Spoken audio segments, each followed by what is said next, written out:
Assalamualaikum warahmatullahi wabarakatuh. Hello, my name is Legia Putri Maharani. My student ID is 2302048, and I'm here to answer all the questions for the final exam. So let's get started into the first questions. What common misconception do people have about the self-confidence? So actually, for self-confidence, people often think that self-confidence is like when they perform strong, being impressive, bold, and creating like amazing performance. Um, but in reality, confidence doesn't come from performance. It comes from, the speaker says that it doesn't come from performance, but it's based on like we are accepting our flaws. We are accepting that we have something that other cannot. It's called self-confidence. Number two, how does the speaker explain the difference between fake confidence and real authentic confidence?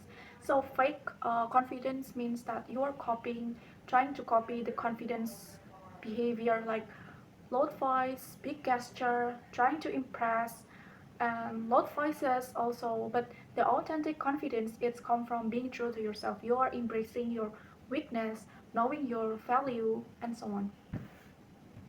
Number three, what is the status signaling model of self-esteem and why does it make fake confidence look appealing at first?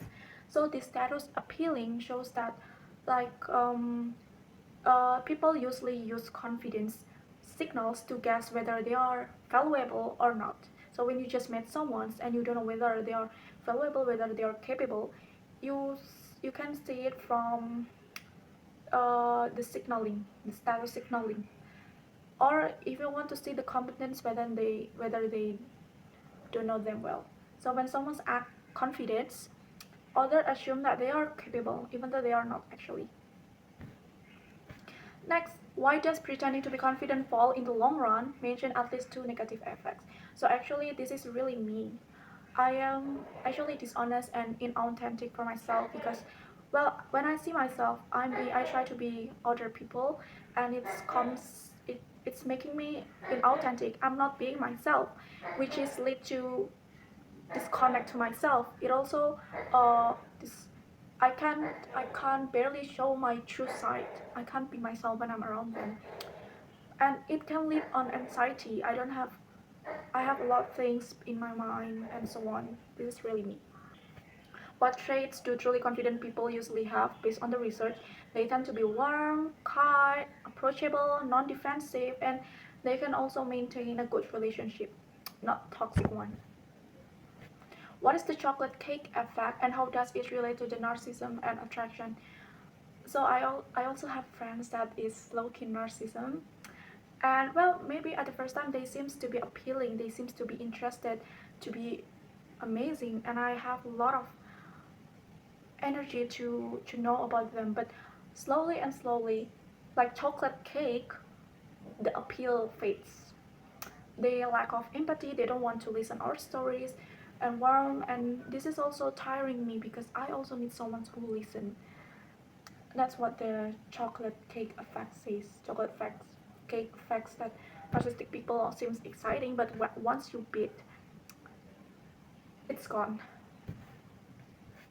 Next, number seven, how does the speaker describe self-confidence using the idea of self-fidelity? He says that real confidence is you are being honest, faithfulness to yourself. It means that knowing who you are, you know you are valuable, and maybe acting in alignment with your real values, even when it's uncomfortable. Like you say what you need, even if it's there's no possible chances, and so on. Number eight, why does authenticity create deeper and healthier relationship according to the research? So authentic people known as honest, trustworthy, and emotionally safe. So when you are near them, this creates real connections. They don't fake themselves, reduce fear or manipulation, and increase the friendship satisfaction. Next, number nine, what inner struggles make it hard for people to stay true to themselves?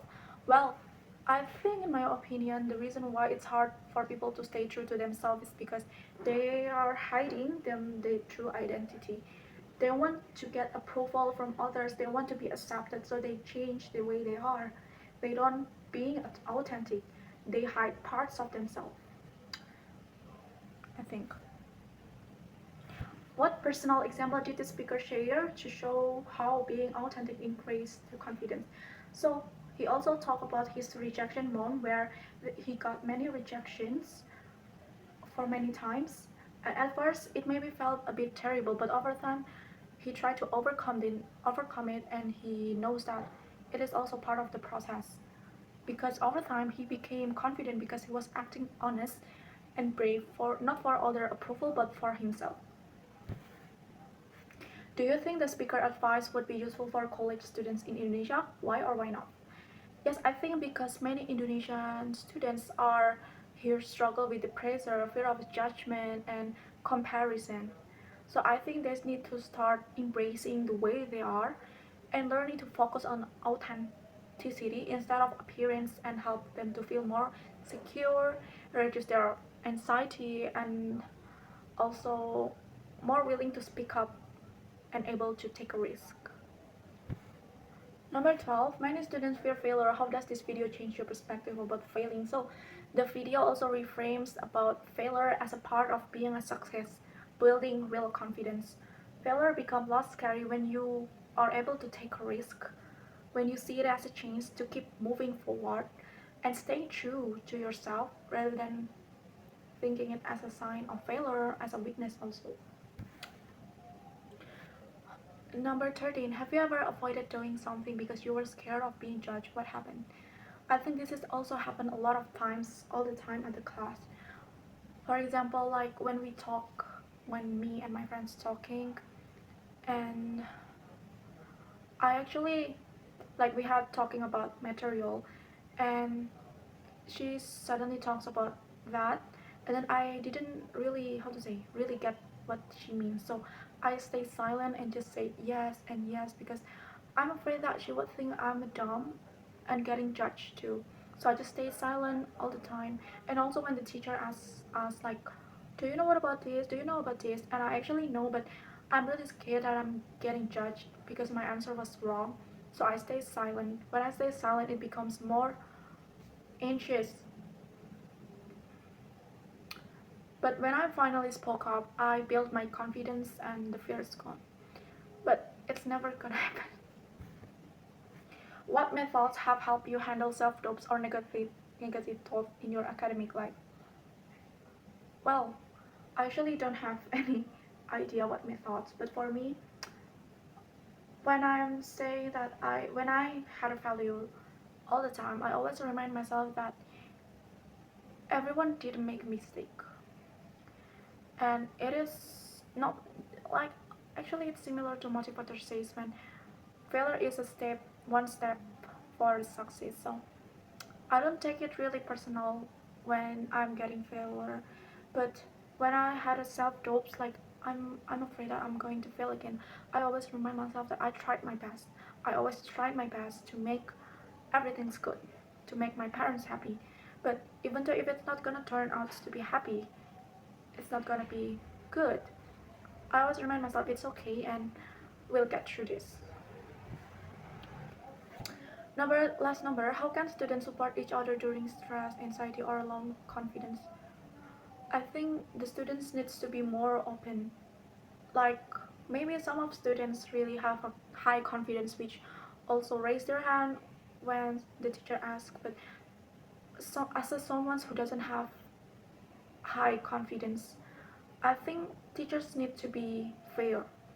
I mean, they need to be ask for students who doesn't have like they also give an opportunity to the low confidence students to speak without judge, also giving a like motivation, I think, and also appreciation when they try their best, but it's not always. But I also have anxiety whenever the teacher asks me. I always like this trembling and so on. But I think we need to be more open, like sharing experience. Okay, we're gonna move to the personal questions. Okay, let's start. What was your listening experience like in high school? Did you actually do English listening activities and how often? Well, actually, In my senior high school, it is really rare to do listening practice unless they have the material about the listening. It's very limited. Most of the time we only listen from short audio clips, which is only the example of the dialogue, and it's always been repeated, so it wasn't consistent. Next is, do you think those high school listening lessons were enough to prepare you for university level listening? Why or why not? I must say no, not at all. It's not helping at all because when I got my first listening class at my university, it was pretty terrible. I couldn't even understand what they are saying, while my friends also did the same thing too. I think the audio in high school was slow, clear, and scripted. That's why university listening is usually faster. I think the school really needs to be um, to find like any audio which is low key advanced, like better. Next, number three, what are the biggest problems you face when listening to English now? Mention at least two and explain. I think for two, I think speed and accents. Like when for the speed for the foreigners who speak really fast, it's really hard for me to memorize it and think what they said because my brain suddenly freeze. And then for the second one is the accent. I can understand about Americans accent better, but for maybe like British or Australian accent, it's really hard. I struggle to catch the details. How did you feel about listening before taking the critical listening course? Honestly, I used to feel nervous all the time because I know my listening skill wasn't that good. Every time the audio started, I worried if my answer is actually correct or not, and sometimes I also forgot the details. It also made me feel pressured instead of focused. After one semester of critical listening, do you feel your listening skill have improved? What change do you notice? Yes, I think I feel more capable now, but because I can follow longer, more clips, audios, and I started to noticing what they say and catching the main ideas, but I also still feel like I'm missing some words, but my confidence is slowly getting okay, better. Number six, which activity or topic in the critical listening class help you to the most? Give an example. I think the identifying the speaker attitude, it's really helping me. Like I will listen to short clip, analyze the tone, sarcasm, and intention. It also trained me to listen. That skill helps a lot, really. Number seven, do you feel more confident when listening now compared to the beginning of the semester? And why or why not? Yes, I do. At the first time when I started the beginning of the semester, I always get scared. Like, what if I miss something? What if I miss something? But by the time time fast, time moves, I started to thinking like my viewpoint is different. Like I started to focus on how to understand the main ideas because I know it's gonna be important to understanding for the future. Next, how did this course help you deal with fear of failure, anxiety, or fear of being judged when listening or speaking? This course made me feel made mistake feel normal because we often review it, and teachers also giving us a good support, like answer for the answer feedbacks, and never judge us, so we have a confidence. Slowly I stopped treating mistake as a disaster, and I gained my confidence. And when I did something wrong, maybe I take it as a part of learning. What is your listening goal after this semester? Be specific. My listening goal is to understand English conversation at a natural speed. Also, I'm planning to go out from this country, so I think I need to comprehend my listening. I need to improve my listening skills because this will be the communication in daily using English in many accents. I also want to improve my ability to catch the longer and more longer listening texts, listening audios, and so on. What supports do you need from your lecturer or friends to keep improving your listening skills? I think I need to get more the real life listening practice, like authentic videos, or maybe we can do. We will getting used to listen like hearing podcasts or anything. Maybe we can also practice our speaking, but I also maintain my listening when I hear my friends saying communicating in English. I love more practice conversation also to practice my listening too. Maybe if that's not gonna happen, maybe I can use